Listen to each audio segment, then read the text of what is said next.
প্রতিজ্ঞা সিরিয়ালের আজকের পর্বে আমরা দেখতে পারব ছুটি তার বাবার কেস লড়ার জন্য অভির সাহায্য চায়।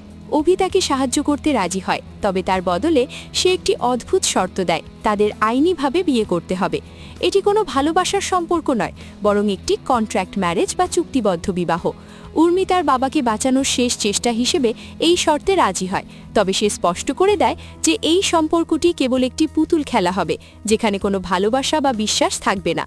পরিবারের সদস্যরা এই বিয়ের আসল কারণ না জেনে কেনাকাটা এবং উৎসবের প্রস্তুতি শুরু করে দেয়। উর্মি তার অনাথ জীবনের একাকিত্ব এবং বর্তমান পরিস্থিতির অনিশ্চয়তা নিয়ে মানসিকভাবে ভেঙে পড়ে। সে বুঝতে পারে যে এই মিথ্যা অভিনয়ের মাধ্যমে সে নিজেকে এক বড় বিপদের মুখে ঠেলে দিচ্ছে, কিন্তু বাবার জন্য সে সব সহ্য করতে প্রস্তুত।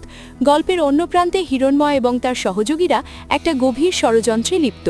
প্রকাশ পায় যে ডিএনএ টেস্টের রিপোর্ট বদলে দেওয়া হয়েছে এবং একটি পুরনো গুলির ঘটনার সাথে বর্তমান পরিস্থিতির যোগসূত্র রয়েছে। হিরণময় এই পরিস্থিতিকে কাজে লাগিয়ে টাকা হাতিয়ে নেওয়া এবং অন্যদের ফাঁসানোর পরিকল্পনা করছে। যেখানে ছুটি তার বাবার মুক্তির জন্য নিজের ভবিষ্যৎ বাজি রাখছে, সেখানেই অন্ধকার জগতের চরিত্ররা তাদের অপরাধ আড়াল করতে নতুন জাল বুনছে। এই মিথ্যা বিয়ে শেষ পর্যন্ত কোনো সত্যের মুখোমুখি দাঁড় করায়, সেটাই এখন দেখার বিষয়।